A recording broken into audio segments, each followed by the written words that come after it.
O aquilombamento, ele é uma química, ele é uma física, ele é uma biologia, ele é uma necessidade, né, humana, uma necessidade de nós, pessoas pretas. E eu falei um dia, lá com 4, 5 aninhos, eu quero ser cientista.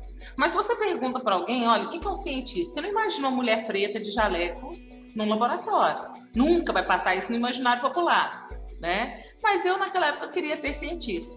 Então, o meu projeto hoje em vigência é a utilização de técnicas alternativas ao mercúrio para essa extração, porque não tem como impedir a pessoa de garimpar, né? A pessoa está desempregada, sabe que naquele leito de rio, naquele córrego, a gente vai achar ouro, sim.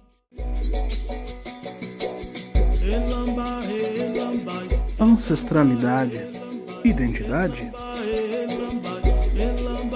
cultura, Minas Negras Gerais. Ela é mineira da cidade de Contagem e vive atualmente na velha Ouro Preto. Ela é mãe de 2 filhos, tem graduação em Química pela UFMG, mestrado e doutorado em Ciências com ênfase em Química Analítica pela UFMG, pós-doutorado em Engenharia Metalúrgica e de Materiais pela UFMG. É também professora associada da Universidade Federal de Ouro Preto, UFOP, atual diretora do Instituto de Ciências Exatas e Biológicas da UFOP. No Minas Negras Gerais de hoje, eu entrevisto a professora Roberta Frois. Qual é, professora? Boa tarde a todos. Obrigado pela presença. Eu que agradeço o convite. Professora, filosoficamente falando, a gente poderia dizer que o aquilombamento seria uma química em todos os sentidos? Qual que é a sua visão sobre isso? O aquilombamento, ele é uma química, ele é uma física, ele é uma biologia, ele é uma necessidade, né, humana, uma necessidade de nós, pessoas pretas, esse aquilombar. Eu acho que se a gente passar por toda a nossa existência aqui na Terra sem ter essa sensação de aquilombamento, nós teremos uma perda muito grande. Vai ficar faltando algo fundamental para a gente, pessoas pretas, né, essa vivência aqui. Perfeito. No que a química, propriamente dita, influenciaria direta ou indiretamente nesse aquilombamento em favor do nosso povo? Como que a química influenciaria direto ou indiretamente em favor, né, ao nosso povo? Olha, indiretamente, na verdade, intrinsecamente, nosso organismo ele vai funcionar por reações bioquímicas ali, que são extremamente necessárias. Essa falta que a gente sente um do outro, quando a gente percebe, né, que a nossa situação de, quando nós nos aquilombamos, a gente percebe como eu não participei disso antes. Lembra daquela primeira sensação de estar sendo acolhido, de estar sendo ali, eu estou junto dos meus? Isso tudo, esse bem-estar que proporciona, isso tudo faz parte de reações bioquímicas do nosso organismo, né? Respondendo aí a esse chamado, respondendo. Então, a química ela está presente em várias coisas e o comportamento humano é uma delas. Quando a gente fala de emoções, o que nós estamos falando? Nós estamos falando de uma combinação de substâncias químicas que nos faz agir de certa forma. Então, não tem como a gente fugir da química, né? Por mais que as pessoas odeiam quando usam esse termo, mas não tem como a gente fugir disso. Faz parte de nós, faz parte da humanidade, faz parte da gente. Para poder transmitir, para poder viver essas sensações, é preciso dessa química. Professor, eu devo confessar que eu colava em algumas provas de química. Para falar para ninguém. Nunca. Agora, pois é, eu ia te perguntar isso. Qual que é a sua história, né? E de onde surgiu essa identificação pela química? Então, eu falo isso, né, com as pessoas. Eu sou mãe, né, de 2 filhos, tenho um de 7 e um outro de 10 anos. E eles já ficam vendo na ideia deles, o que vocês querem ser, né, quando vocês crescerem? E buscando referências para eles. Só que na minha época não tinha referências. A gente não se via na televisão, a gente não se via em lugar nenhum, muito menos nas escolas, muito menos nas universidades, a gente não tinha referência. E eu comecei a acompanhar meu pai. Meus pais são leitores, né? Apesar de não ter uma formação acadêmica, né? eles sempre leram muito, e eu via meu pai lendo as revistas de ciência deitado no chão da casa. E eu deitava junto, mesmo sem saber ler, deitava do lado dele para ficar acompanhando as leituras daquelas revistas antigas de ciência, super interessante, Ano Zero, umas coisas assim que ele lia na época, e eu queria acompanhar aquilo. E eu falei um dia, lá com 4, 5 aninhos, eu quero ser cientista. Mas se você pergunta para alguém, olha, o que é um cientista? Você não imagina uma mulher preta de jaleco num laboratório. Nunca vai passar isso no imaginário popular, né? Mas eu, naquela época, queria ser cientista. E a gente vai mudando, né, com o tempo, mas sempre as ciências voltavam, e começaram as aulas de ciências na escola, e eu comecei a me identificar mais com a química e com a física, né?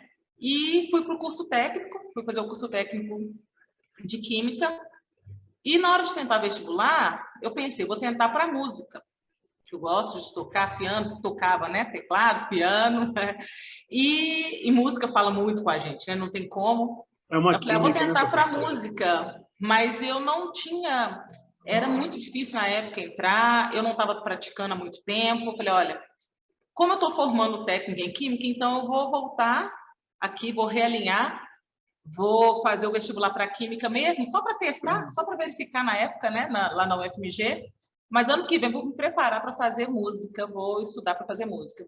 Só que eu passei na primeira etapa do vestibular do UFMG e eu falei, agora que eu passei a primeira etapa, eu vou até o fim e volta de novo. Igual eu falei, esse sonho de ser cientista, ele ficava indo e vindo, né? Então, eu entrei na graduação para fazer química, aí formei a graduação no tempo certinho, né? Que era algo que as pessoas julgavam impossível formar nos 4 anos de curso, consegui formar nos 4 anos certinho.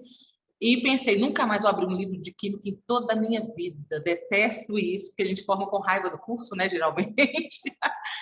E só que não teve jeito, né? Eu fiquei 1 ano só sem... Eu formei a graduação em 2022 para 2023.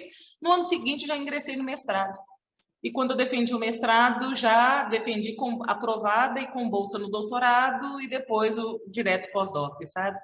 Então, a minha aproximação com a química foi dessa forma, foi esse incentivo que eu tinha dos meus pais, sempre, né, me incentivando nessa área, na leitura, e busquei ir atrás disso, né? Eu fiquei um pouco na dúvida entre química ou física, mas como eu já tinha um técnico em química, eu quis continuar nessa área, e não me arrependo, sabe, da escolha que eu fiz. Eu falo que é uma área que, né, no imaginário popular, as pessoas geralmente detestam, né? A maioria não gosta de química ou física, mas é onde eu me encontrei, é onde eu me encontro, é onde eu gosto de atuar. Perfeito. E a gente vai ficando mais velho, né, com o passar dos anos, e a gente começa a compreender que todos nós somos feitos de uma química, né? Somos compostos a gente é composto de vários elementos químicos, né, no nosso físico, assim. E aí a gente passa a ter mais interesse por isso. E aí eu fico questionando, será que falta uma metodologia que conduza os alunos, né, os novos alunos, a ter uma percepção diferente sobre a química nas escolas, no sentido delas gostarem, delas se conhecerem melhor? O que você tem a dizer sobre isso? Eu acredito que possa ter um outro tipo de abordagem. Hoje mesmo estava falando a respeito disso, num outro contexto, mas a gente fica muito preso às diretrizes curriculares. Olha, tem que cumprir a ementa, tem que cumprir esse cronograma, tem que cumprir isso daqui. E, às vezes, a gente precisa de um bate-papo, é sentar numa cozinha, olha, vamos preparar isso daqui, porque tem química em tudo, né? E mostrando ali, não, então não vai ser isso, não, então vamos mexer com outra coisa, vamos preparar uma pintura de parede, utilizando recursos da terra mesmo, utilizando plantas, utilizando a própria terra, produzindo tintas com a própria terra. Então, assim, às vezes falta uma abordagem mais real para o aluno. Porque você explicar a química puramente para uma pessoa que nunca teve contato, nunca contextualizou, nunca se aproximou da química que é do dia a dia, mas não entendeu que aquilo ali faz parte daquilo que está no livro, só que numa outra linguagem, vai ser muito difícil trabalhar, né? Então, essa contextualização Eu acho que é o que falta hoje. Hoje não, desde sempre, né? E quando a gente tenta fazer isso, a gente esbarra não só no ensino médio, até mesmo aqui nos nossos cursos, a gente falta, olha, mas cadê o tempo para a gente fazer essa contextualização? Se nós somos obrigados a cumprir essa ementa, a cumprir esse programa, e às vezes aquela coisa que é lúdica, o lúdico ensina, gente, não adianta. Ah, mas já são adultos alunos de universidade. Mas o lúdico é nesse momento que eu acho que a gente tem o maior aprendizagem, o maior, né, ganho. E falta muito isso, sabe? Falta essa comunicação, ao mesmo tempo que nós somos forçados a cumprir uma ementa pesadíssima, maçante, num curto intervalo de tempo, né? Porque o tempo conta, né? E a gente não consegue fazer uma abordagem, por mais que a gente tenha N tentativas, né? Uma abordagem que traga mais para a realidade daquela pessoa, daquele convívio, a química de uma maneira mais simples, né? A química de uma maneira mais fundamental, não presa somente aos cálculos que tá envolvido ali, né? Toda essa parte matemática da coisa, mas de uma maneira mais lúdica, mais se aproxima mais da vivência da pessoa. Perfeito. A sua história de vida é um exemplo, né, de força, disciplina e dedicação, né? Muita dedicação à sua carreira profissional e, sobretudo, à sua família e ao seu engajamento em movimentos ativistas negros. A gente pode dizer que você é uma curva nas estatísticas do nosso povo preto, né? Entretanto, a realidade da nossa comunidade negra brasileira não mudou muito desde o fim da abolição da escravatura, né? E o fruto desse racismo estrutural enraizado na nossa sociedade, ela exacerba a forma como a elite branca ainda olha para a gente, né? Em outras palavras, com um olhar de subserviência, né? Ou subalternidade. Em sua opinião, quais seriam os caminhos que a gente deve trilhar para mudar essa questão, ou pelo menos começar a mudar esse olhar? O problema vai começar a mudar, Rogério, quando a gente começar a identificar, quando a gente não ter mais as famílias brancas aí, as pessoas brancas começarem a entender onde que elas ensinam o racismo para as crianças delas. Porque em algum momento aquela criança aprendeu.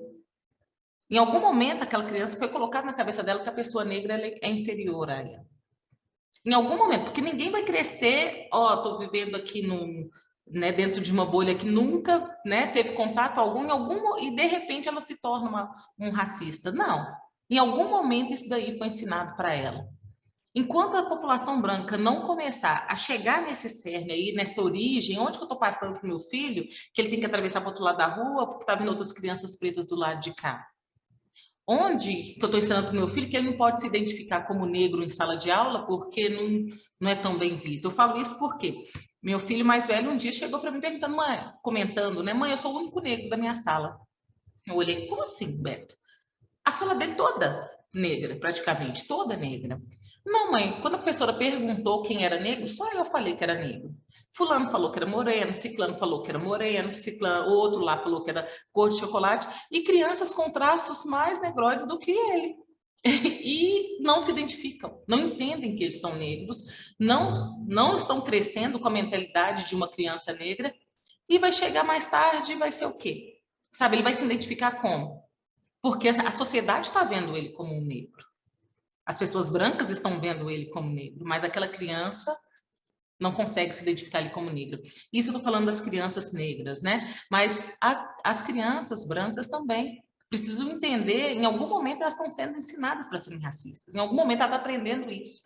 Ela está aprendendo que ela pode desprezar uma pessoa por causa da cor da pele, porque tem um fenótipo diferente do padrão que ela segue. Então, a partir do momento que a gente encontra essa origem, que a gente encontra essa raiz e começa a combater, aí sim vai ter mudança, mas não desmerecendo as políticas de retratação que precisam ocorrer, como cotas, por exemplo. Eu falo que eu e minhas irmãs, né, e eu, nós tivemos cotas, tivemos acesso às cotas lá no ensino básico, porque meus pais investiram na nossa educação, nos matriculamos na escola mais cara. Não era que era mais cara, era a melhor escola que tinha no momento ali, na região onde a gente morava, mas era uma escola extremamente cara e branca. Foi muito difícil ser praticamente a única criança negra em toda né, convívio escolar. Mas meus pais sabiam do investimento que eles estavam fazendo, né? Eles sabiam que, não, somos pais de 3 mulheres pretas aqui, então nós precisamos, né, dar uma educação para mudar. Só que o que acontece toda essa parte, né, de você ser o diferente, machuca muito. Mas eu sabia que eu precisava usufruir daquilo ali, daquele ensino que eu estava aprendendo ali, sabe? Desde o início. Então, assim, as políticas de cotas, não somente agora para entrar na universidade, ela tem que vir lá de baixo também. Assim como a gente teve isso, né, a visão dos meus pais lá, né, nos anos 80, não, elas vão ser matriculadas nessa escola aqui mesmo, sendo muito apertado pagar para as 3, mas era onde que a gente tinha que estudar, sabe? Então, assim, são essas políticas, eu acredito muito nisso. Na política de reparação, sim, precisa ser feito, mas na educação lá da base, tanto crianças brancas e crianças negras. As crianças negras não ter medo de se identificar como negra, não ter esse medo de se identificar como uma criança negra, e as crianças brancas não fazer essa distinção de tratar de maneira diferente uma criança branca de uma criança negra. Uhum. Você falou sobre o exemplo do seu filho na sala de aula, né, em que ele bateu no peito e falou, eu sou o único negro na sala de aula, né, porque o resto dos coleguinhas estavam dizendo eu sou moreno ou eu sou cor de chocolate. A que você atribui esse tipo de comportamento dessas crianças? Será que isso é falta da aplicação da Lei 10.639 nas escolas? Sim. Sim. Muitas escolas, a gente viu agora, né, o mês de novembro é o mês que, assim, que sempre pipoca um monte de coisa. Trabalhinhos de escola feitos, colocando lá a população negra, mas colocando o cabelo da mulher negra, usou palha de aço para fazer a decoração oficial da escola, usou palha de aço para fazer o cabelo das mulheres negras retratadas ali.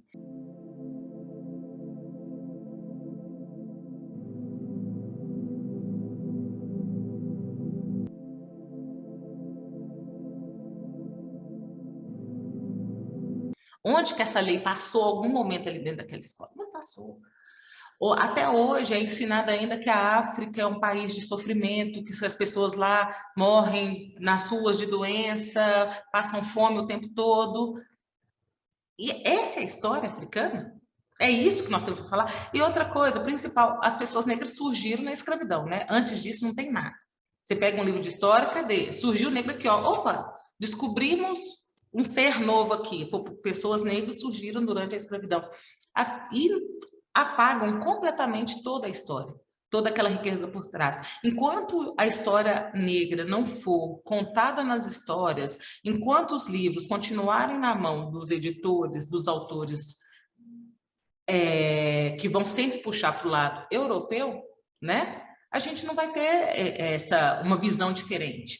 Tem ocorrido vários trabalhos, inserção, né, da educação voltada, pautada na história negra, mas ainda assim está muito pouco. Ainda é muito pouco. Ainda é perto da quantidade de pessoas negras que nós temos, da quantidade de escolas que nós temos, e vem crescendo essas atrocidades. Gente, 2022, uma escola achar que está fazendo bonito, colocando cartazes de mulheres como se fossem, né, a fisionomia de uma mulher negra, com palha de aço, para representar o cabelo. Não sou racista, mas, gente, então cadê o senso?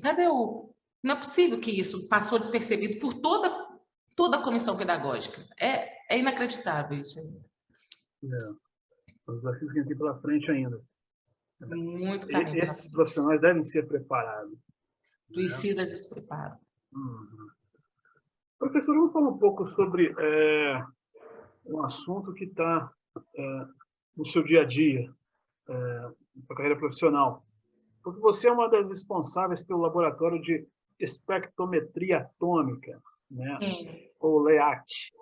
Agora, para leigos como eu, por exemplo, o que a gente deve entender por esse termo, espectrometria atômica?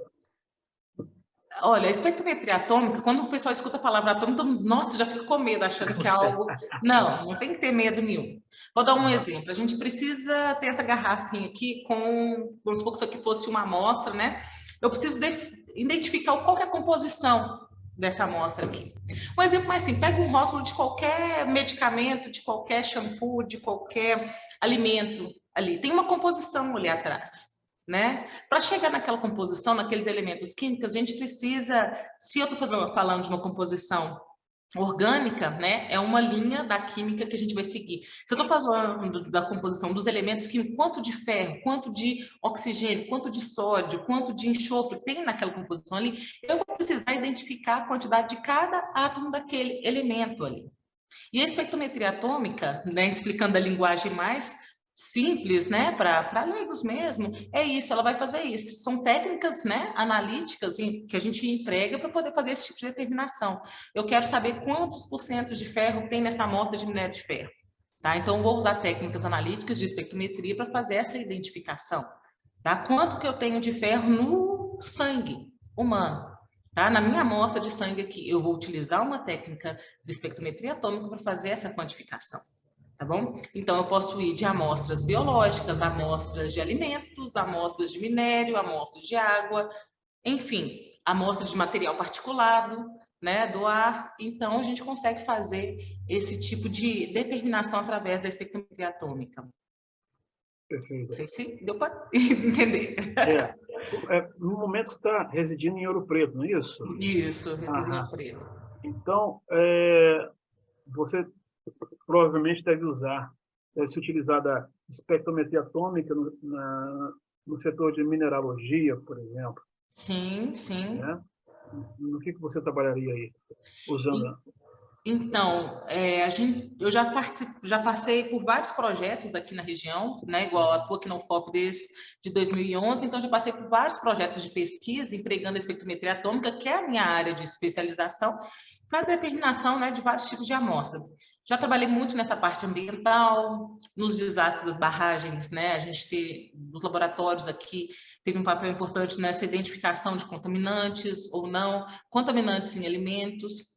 E agora nós estamos com um caso muito grave que são áreas onde a gente ainda tem muito ouro em Ouro Preto, né?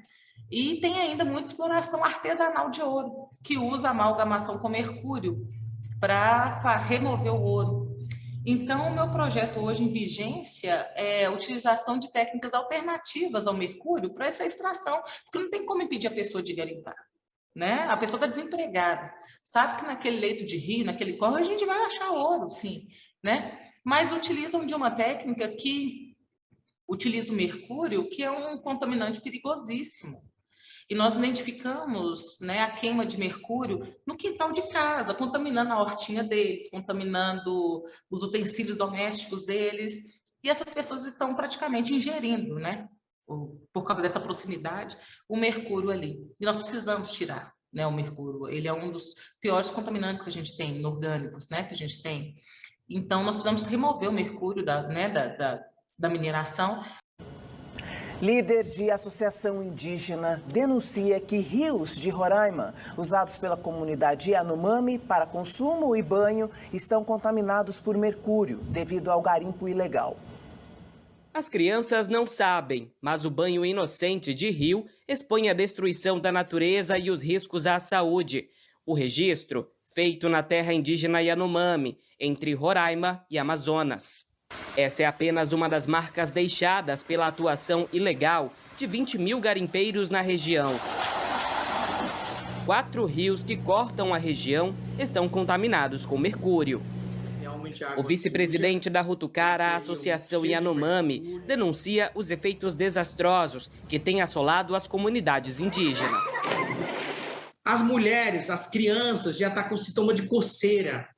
E também a dor de barriga, diarreia, infecção urinária, porque a gente está tomando água suja. A longo prazo pode haver comprometimento neurológico. A cognição do indivíduo é afetada, a memória, o raciocínio. Tá?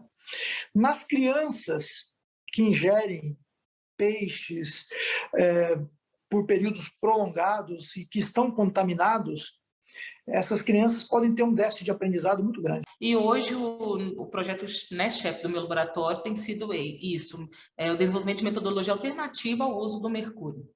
né? Para a gente poder, para o garimpeiro poder continuar fazendo o garimpo dele, mas de uma maneira limpa, de uma maneira saudável, que não polua o ambiente nem contamine a si mesmo e sua família, né? Como que é o que tem ocorrido. Perfeito. Professora, estamos chegando ao fim da nossa entrevista.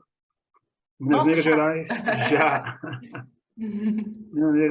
O Minas Negras Gerais te agradece a presença, a sua colaboração com esse manancial de aprendizado. E eu gostaria que você deixasse uma mensagem a pretos e pretas do Brasil afora. Liga lá. Então, eu agradeço muito o convite. Eu participar, pode chamar outras vezes, que eu adoro participar desse tipo de conversa. E a mensagem que eu deixo para as pessoas, para os nossos, né, pretos e pretas aí, é que mesmo que você não tenha uma referência daquele, né, uma referência do seu objetivo, do seu sonho, vá atrás. Talvez você possa ser a primeira pessoa daquilo ali.